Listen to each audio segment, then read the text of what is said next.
ทุกคนดูให้ดีว่ามือของน้องธิดาลาวถือกระดาษอีหยังอยู่พ่อดาวบ้านดอนกับครอบครัวบ่ได้เว้าแต่ปากละล่าเซ็นให้พร้อมมอบมรดกตกทอดจากแม่ฮันนี่สู่พ่อภูศรีวิไลกับน้องธิดาลาวถูกต้องตามกฎหมายแล้ว ทักทายสวัสดี FC แฟนคลับทุกท่านที่เคารพและนับถือเป็นอย่างสูงท่านผู้ชม FC แฟนคลับมาพบมาพ่อกับเจเบาลาวคลิปนี้ก่อนนอนอีกคลิปหนึ่งก็แล้วกันเดิมที่เจเบาลาวก็คิดว่าจะพักผ่อนจะนอนเรียบร้อยแล้วปัจจุบันนี้มาฮอดห้องพักเป็นทีเรียบร้อยแล้วมืออื่นนี่ก็เป็นภารกิจที่สำคัญเป็นงานที่สำคัญของครอบครัวเจเบาลาวจะต้องได้ตื่นแต่เช้าไปช่วยข้าเจ้าแต่งอยู่คว้ากินยกหั่นยกนี่จัดโต๊ะจัดตังเพื่อรอหับแขกนั่นเองท่านผู้ชมแต่ว่าก่อนนอนคลิปนี้นะเจเบาลาวมีเรื่องราวที่อยากจะให้ทุกคนเบิ่งหลายคนก็อาจจะมองข้ามคือเจเบาลาวก็เฮ็ดหลายคลิปแล้วแหละเกี่ยวกับพ่อภูศรีวิไลกับน้องธิดาลาวไปกราบพ่อดาวบ้านดอนโดยมีศาลแม่ฮันนี่เป็นสักขีพยาน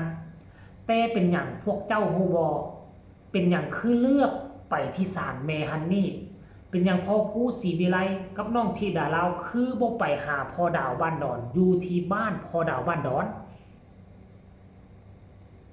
เพราะอีหยังฮู้บ่เพราะว่า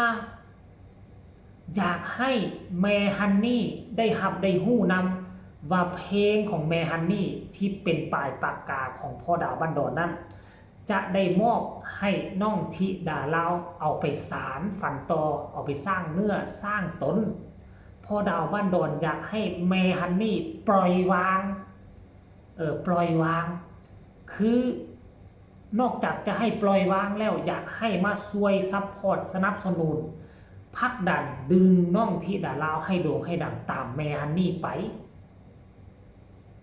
แล้วยังบ่พอมันมีรูปหนึ่งที่มีน้องธิดาลาวนั่งอยู่ด้านหน้าจับกระดาษใบหนึ่งมีพ่อภูยิ้มเป้ยมีพ่อดาวบ้านดอนแล้วก็มี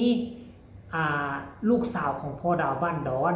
แล้วก็มีญาติของเมฮันนี่เป็นพี่สาวของเมฮันนี่ท่านผู้ชม FC แฟนคลับ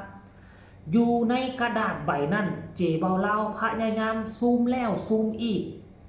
อยู่ทั้งด้านเทิงมันก็จะเขียนประมาณเป็น 4-5 ประโยคเป็นแถวแต่ทัดจากมามันเป็นข้อไปเจเบาลาวคาดว่านะน่าจะเป็นบทเพลงที่พ่อดาวบ้านดอนมอบให้กับน้องธิดาลาวตามที่เจเบาลาวนับลงแล้ว1 2 3บ่ต่ำกว่า10กว่าเพลง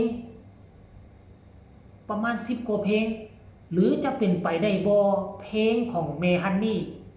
มีจักอัลบั้มมีจักเพลงแล้วมันจะมอบให้น้องธิดาลาวอยู่ในกระดาษใบนี้หรือบ่และกระดาษใบนี้มีการลงลายศอกลายเซ็นนั่นหมายความว่าการมอบมรดกของเมฮันนี่ศรีอีสานนั้นบ่ได้มอบให้กันเป็นปากเปล่าบ่ได้มีเพียงแต่ยกขันห้าไปขอกราบเอามันมีทางด้านกฎหมายมาคุ้มครองพร้อมนั่นหมายความว่าจังไดพ่อภูศรีวิไลกับน้องธิดาลาวจะเป็นผู้ถือครองลิขสิทธิ์เพลงเหล่านี้ต่อไปหรือบ่เพราะนับตั้งแต่ลงลายเซ็นแล้วหรือเขาเจ้าอาจจะล้มกันนอกในอันนั้นเฮาบ่ฮู้เนาะการที่เราเอามาให้น้องธิดาลาวเป็นผู้สืบทอดนี่นะมันคือบุญใหญ่มหาศาลแล้วบางคนจะมาขอซื้อเพิ่นก็ยังบ่ขายให้ซ้ำเพิ่นก็ยังบ่ขายลิขสิทธิ์ให้ซ้ำแต่ว่าน้องธิดาลาวนี่นะบุญวาสนามาเข้ากับเพิ่นแล้วพวกเจ้าฮู้บ่พ่อดาวบ้านดอนฮู้จักน้องธิดาลาวจากผู้ใด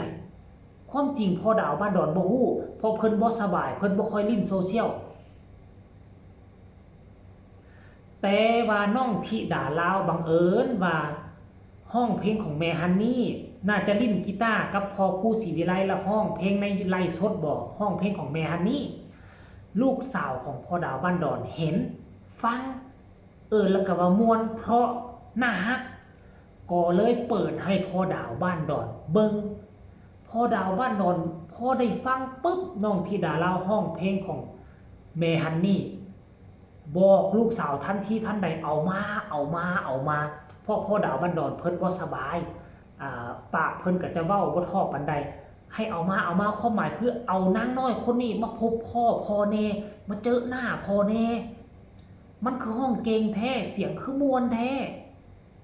สนาจุดเริ่มต้นน่ะจนเฮ็ดให้ลูกสาวทั้งครอบครัวของพ่อดาวติดต่อมาหาพ่อครูศรีวิไลมันจึงนำเรื่องราวเหล่านี้มาประติดประต่อกันมันจึงมีมือนี่ที่เข้าไปกราบยกขันแล้วยังบ่พอเขียนเป็นลายลักษณ์อักษรมอบมูลมรดกที่ศิลปินหมอลำเกือบทุกคนใฝ่ฝันอยากเป็นคือแม่ฮันนี่อยากห้องเพลงแม่ฮันนี่แต่ก็บ่มีไผได้เป็นแต่ว่าน้องธิดาลาวชาติที่แล้วสร้างบุญใหญ่นักหนาร่วมกับครอบครัวของแม่ฮันนี่ร่วมกับครอบครัวของพ่อดาวบ้านดอนร่วมกับครอบครัวของพ่อครูศรีวิไลเกิดมาชาตินี้กลุ่มคนเหล่านั้นจึงร่วมแห้งร่วมใจกันเข้ามาพักดันซัพพอร์ตดันน้องธิดาลาวขึ้นไปเพื่อให้ไปถึงฟังฝันมือนี่บ่แม่นแต่เฉพาะครอบครัวของพ่อดาวบ้านดอนครอบครัวของแม่ฮันนี่พี่สาวแท้ๆของแม่ฮันนี่ก็ได้มอบกล้วยให้น้องธิดาลาวหวีหนึ่งพอฮู้ว่าน้องธิดาลาวมักความหมายก็น่าจะเป็นแนวนี้ทำทุกสิ่งทุกอย่างให้มันง่ายเหมือนปอกกล้วยให้มันเป็นเรื่องกล้วยขอให้โด่งให้ดังยาสู้ให้พวกผีพวกมารมาคัดมาคล้องมาดึงมาจองโอ้ยนี่กระดาษใบนี้นะกระดาษใบนี้เจบอเล่าเดาเอาไว้ว่ามีซื้อเพลงที่จะให้พอพูกับน้องธิดาลาวเอาไปสานฝันต่อ100%มาฮอดจุดนี้เจบอเล่าทั้งเล่าข่าวไปทั้งเหมือนว่าตัวเองฝันไปอยากยิกตัวเองจาก10 20ข้างพุ่นล่ะมันเหมือนกับว่าฝันไปแต่ว่ามันเป็นความจริงท่านผู้ชม FC แฟนคลับเจเบาเล่าก็ขอฝากฝังคลิปนี้เอาไว้ก่อนนอนกันแล้วกันให้ทุกคนไปพิจารณาเบิ่งว่ากระดาษที่น้องธิดาลาวจับนั่นมันแม่นอีหยังอยู่ในหั่นกันแท้เนาะให้ทุกคนไผมีคำคิดคำเห็นอยากคอมเมนต์อยากประกอบคำคิดคำเห็นก็ส่งข่าวมาใต้คอมเมนต์กันแล้วกันฝากทุกคนกดไลค์กดแชร์กดติดตามให้แน่เพื่อจะบ่พลาดคลิปดีๆแบบนี้ก่อนนอนทุกคืนสำหรับคลิปนี้สบายดี